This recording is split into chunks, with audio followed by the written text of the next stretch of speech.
Welcome. I'd like to thank you all for coming today to hear the story on Mass. The story reminded me this morning when listening to Paul Brink of reminded me of why Mass was formed and why it got rolling. And our owner, Mass Gold, is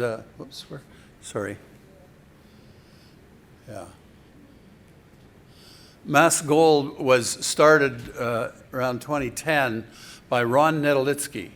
Ron is our chairman. Ron is a Canadian Mining Hall of Famer. A lot of you may know him or remember him, heard of him. He is famous for the discovery of the Eskay Creek. And Paul Brink reminded me of that this morning in terms of the significance of that and as it is still today and what it does. Mass was formed with a similar sort of idea behind it, and I'll tell you a little bit more about that. Because of our time constraints, I'm not going to go into a whole lot of the board and that. It's all in our website and presentation, but if anybody has any questions. But the main thing from my perspective and from investors' perspective is this is another Ron Nedlitsky company that was formed with a specific purpose in mind.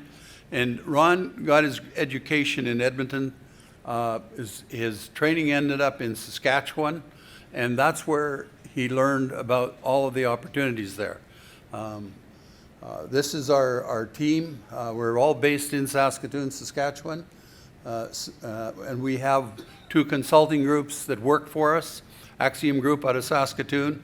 They're a young group with about 100 young geologists and other specialists, along with all the most recent technology, provide an excellent support for what we're doing and what we need.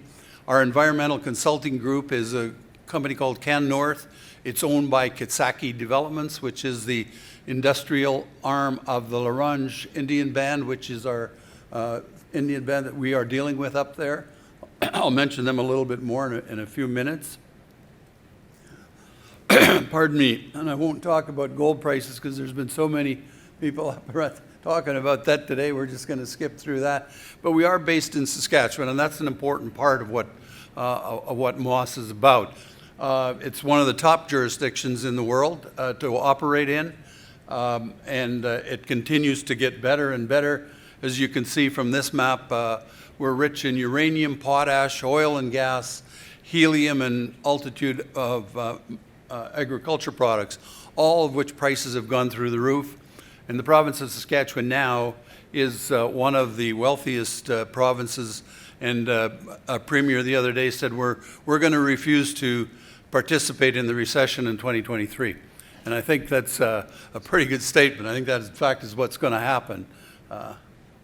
So what's Moss all about? Well, in the 50s and onwards, after uranium was discovered, infrastructure got formed in Saskatchewan to look for other minerals. Up until that time, there really wasn't a lot done.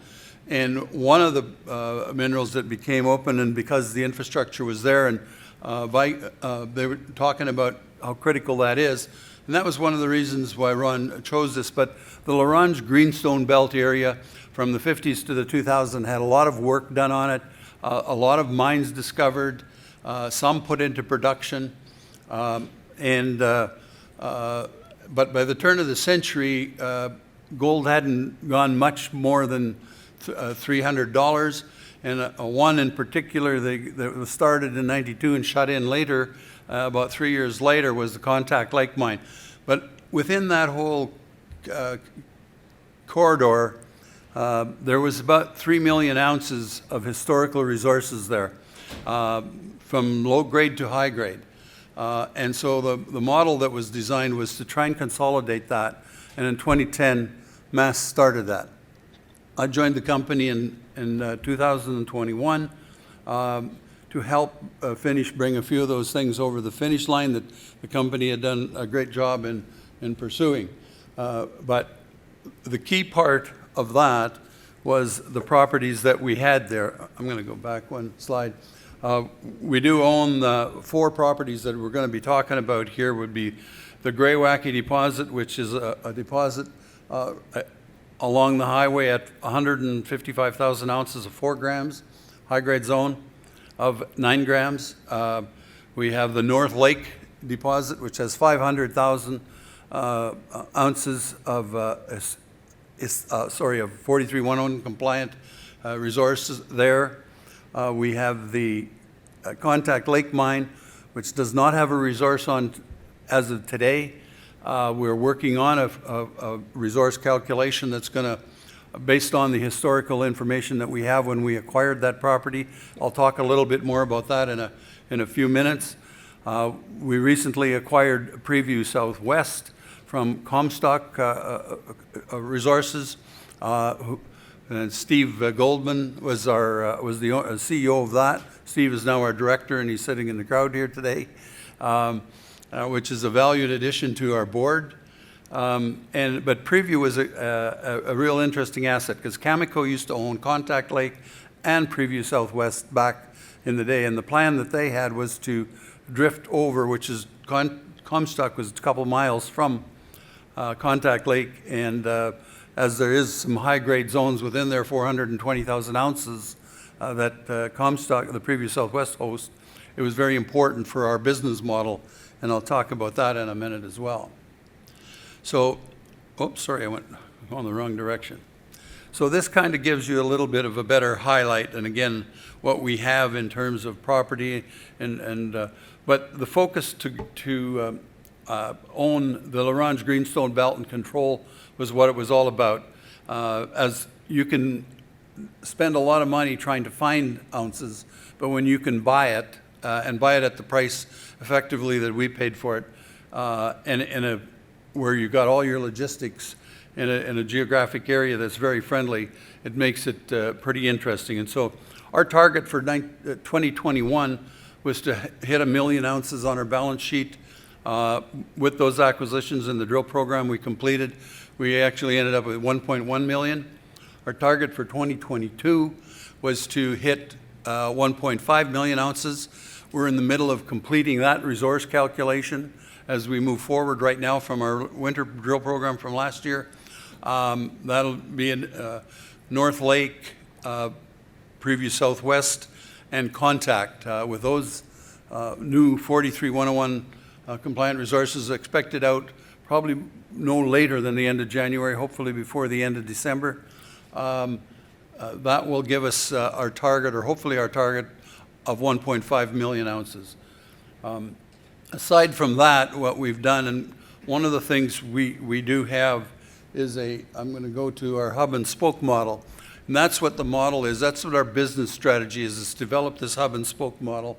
The North Lake would be the hub where we would have an open pit mine. It has 500,000 ounces in it at 0.85, a very similar deposit that Victoria just showed. Grade and everything is very similar in size. But our model is to upgrade the millhead grade to try and achieve a production of 100,000 ounces a year. And with that, the Grey-Wacky North is 40 kilometers away with the high-grade zone. It's got some potential of being feed as one of those feedstocks to North Lake. But the primary one is going to probably be Contact Lake. And once we finish the resource calculation on that, when we bought that from the Cameco operated it, they shut it down, turned it back to the government of Saskatchewan in 1996 or 7. But they did an excellent job of the reclamation. So Ron and the team back then, or in mid-teens, 2015 or so, happened to be in the right place listening to somebody from the government saying they wanted to sell this property. And that's how we acquired it. They started that process. We closed the negotiations on that in October of 21. And shortly after that, in March of 22, we closed the negotiations with Steve on the Comtact. So that completed our circle. So we then have North Lake with 500,000 ounces open at depth and on strike. And we have Contact Lake. When Cameco started mining that, they announced 500,000 ounces of 8 grams. They shut it down 3 years later, had mined 188,000 ounces, and an overall average grade of 6.6 grams was their closing report. And the people we've talked to that have worked at that mine, including the mine super and as well as the underground geologists, have said there was many more years left on the life of that, and they weren't sure why they shut it down. We believe that the story is they really wanted to be involved in the Kyrgyzstan project at Kumtar, which had several million ounces, and they proceeded to do that and be very successful at that. So at any rate, it was very disappointing to the local Indian band there, the L'Orange band. So when we announced that we had acquired it, they were very excited about that. And so all of those things seem to fit together. The other deposit, Preview Southwest, it's got 420,000 ounces. The new 43-101 that will be completed on that, we believe will be our most significant increase in the resource to achieve our target of 1.4 million ounces. So that, all in all, it spells really well. One of the things we've also done some work on is testing the commingling of the ore. We know that works well. The metallurgy is excellent.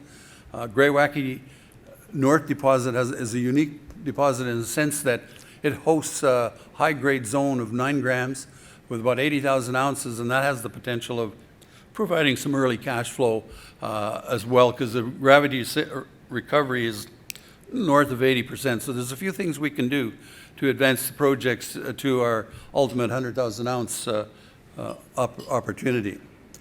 That gives you just a little bit more of an idea. And the red and white line through the middle is the road, and all of our deposits and projects are within a stone's throw of the road. The power line is there, infrastructure is there, and so we're very pleased that all of that's there. Now, I'm going to go back one bit.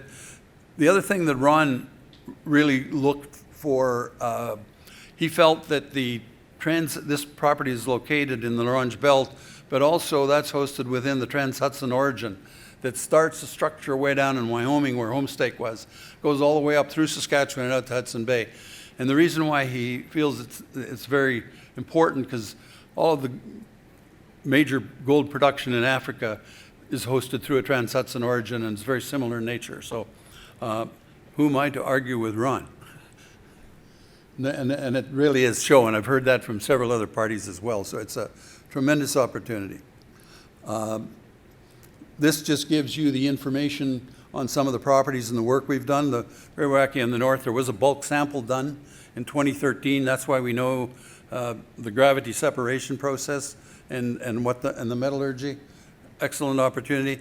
Aside from what we did in the southern part of the belt, which is we control all of the southern part now, a host of about 84,000 acres, 34,000 hectares. There's other opportunities in the area a little bit further north with a mill and other properties that could also have a similar sort of structure. And we know that they may be coming available in the not too distant future, so we're certainly keeping our eyes open. The other key thing we focused on is working with our First Nations friends, the L'Orange Indian Band.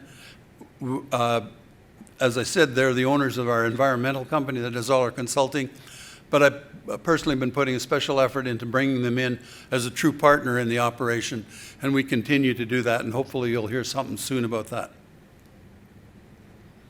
Again, Contact Lake, you can see the job that Cameco did on the reclamation. That rock pile is where the mill used to be, and they did a great job. And just a side note, there's some of the underground workings. Gives you a little bit more of how we're going to calculate our resource from that. They've been updated and digitized, so we know that. There's some of the geology on North Lake. And the important thing, I think, is we've got a lot of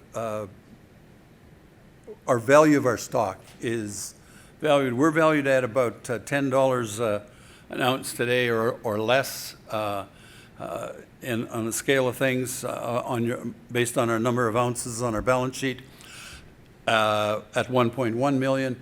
Hopefully by the end of the year or first quarter 23, we will be showing 1.5 million ounces or thereabouts, and just a lot of upside. So we have employed two terrific gentlemen, Ron Avery and Andre Duchesne, to complete a scoping study for us, and that's going to really give us our true direction of where we're going and how we can get true value out of this, and put us some timelines on getting this properties into production mode, and see what the cost of all of that is going to do. Again, all the four great reasons why Mass at 4.5 or 5 cents today is a terrific buy, and I hope that the continued optimism in gold continues for the next few weeks after the good run we've had on it this week. So with that, thank you.